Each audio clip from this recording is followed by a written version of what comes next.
जिंदगी में कई बार ऐसा होता है ना कि हम किसी मुश्किल का हल बाहर ढूंढते रहते हैं और ढूंढते ढूंढते थक जाते हैं। आज हम एक ऐसी ही कहानी पर बात करेंगे जो हमें सिखाती है कि कभी-कभी सबसे बड़े जवाब हमारे बाहर नहीं बल्कि हमारे अंदर ही छिपे होते हैं। हार्दिक आपका हृदय से स्वागत करता है। सुनने में कितना अच्छा लगता है ना? बड़ा ओबोन सा। लेकिन मजाक की बात तो यह है कि आज हम जिस हार्दिक से मिलने वाले हैं वो अपने नाम के बिल्कुल उल्टा है। मतलब वो किसी का भी स्वागत करने के मूड में तो बिल्कुल भी नहीं है। तो मिलिए हार्दिक से। अब हार्दिक की एक बहुत बड़ी प्रॉब्लम है और वो है गुस्सा। और ये कोई ऐसा वैसा कभी कभार आने वाला गुस्सा नहीं है। नहीं, ये तो एक रोज की आदत बन चुकी है।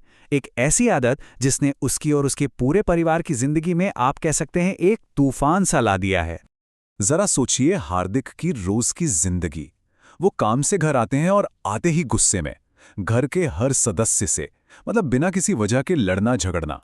बात यहां तक पहुंच गई है कि ब्लड प्रेशर की दवा भी लेनी पड़ती है, पर वो भी उसके गुस्से को शांत नहीं कर पा रही। तो जब हमारे सामने कोई ऐसी मुश्किल आती है तो हम में से ज्यादातर लोग क्या करते हैं? जाहिर सी बात है, हम समाधान बाहर ढूंढते हैं। और ठीक यही हार्दिक और उसकी पत्नी रुचि ने भी किया। उन्होंने भी सोचा कि प्रॉब्लम को बाहर से ही ठीक किया जाए। तो उन्होंने दो बहुत ही कॉमन, बहुत ही जाने पहचाने तरीके अपनाए। पहला था दवा फेर, मतलब डॉक्टर बदल लो, दवा बदल कर देख लो, शायद यही दवा काम नहीं कर रही। और दूसरा था हवा फेर, यानी चलो कहीं घूम आते हैं, जगह बदलते हैं, माहौल बदलेगा तो शायद मन भी बदल जाएगा। और यहीं पर हार्दिक का जो सब्र था वो टूट जाता है। वो अपनी पत्नी से एकदम चिल्लाकर कहता है, अरे मैंने दोनों करके देख लिया, दवा भी बदल ली और पिछले महीने हम घूमने भी तो गए थे। क्या हुआ? क्या बदला? कुछ भी तो नहीं। उसकी आवाज में वो गुस्सा और लाचारी साफ झलक रही थी। और ठीक इसी पल कहानी में एक बहुत ही दिलचस्प मोड़ आता है। हार्दिक के गुस्से के इस बवंडर के बीच उसकी पत्नी रुचि एक बहुत ही अजीब सी बात कहती है। वो कहती है, बस अब चुप हो जाओ और सिर्फ 5 मिनट के लिए मेरी बात सुनो। और ये बात हमें एक बहुत ही जरूरी सवाल पर ले आती है।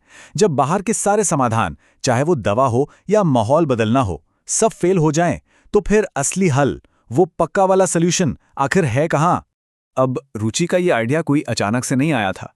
हुआ ये कि उसने एक दिन पहले ही अखबार में एक आर्टिकल पढ़ा था और बस उसी आर्टिकल में छिपे एक छोटे से मगर बहुत गहरे विचार ने उसे ये नई राह दिखाई थी।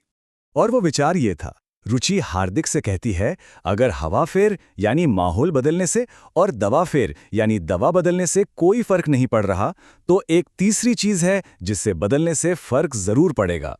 और वो है स्वभाव फेर, यानी अपने स्वभाव को बदलना, अपनी आदत, अपनी प्रकृति को बदलना। तो आइए इन तीनों को एक साथ रखकर देखते हैं। पहले दो समाधान थे, दवा फेर और हवा फेर। ये दोनों क्या थे? ये बाहरी कोशिशें थीं, बाहर से प्रॉब्लम को ठीक करने की कोशिश। लेकिन जो तीसरा और सबसे असरदार समाधान है, स्वभाव फेर, वो एक अंदरूनी बदलाव है। ये सीधा प्रॉब्लम की जड़ पर काम करता है। और यही इस कहानी का सबसे खूबसूरत हिस्सा है। ये हमें सिखाती है कि हमारी जिंदगी की कुछ सबसे बड़ी, सबसे मुश्किल चुनौतियों का हल आसपास की चीजों को बदलने से नहीं मिलता। उसके लिए हमें अपने अंदर झांकना पड़ता है और खुद को बदलना पड़ता है। तो चलिए इसी सवाल के साथ आज की बात खत्म करते हैं। हम सब की अपनी अपनी जिंदगी में वो कौन सा स्वभाव फेर है जो एक असली, एक टिकाऊ बदलाव ला सकता है? इस पर सोचिएगा जरूर।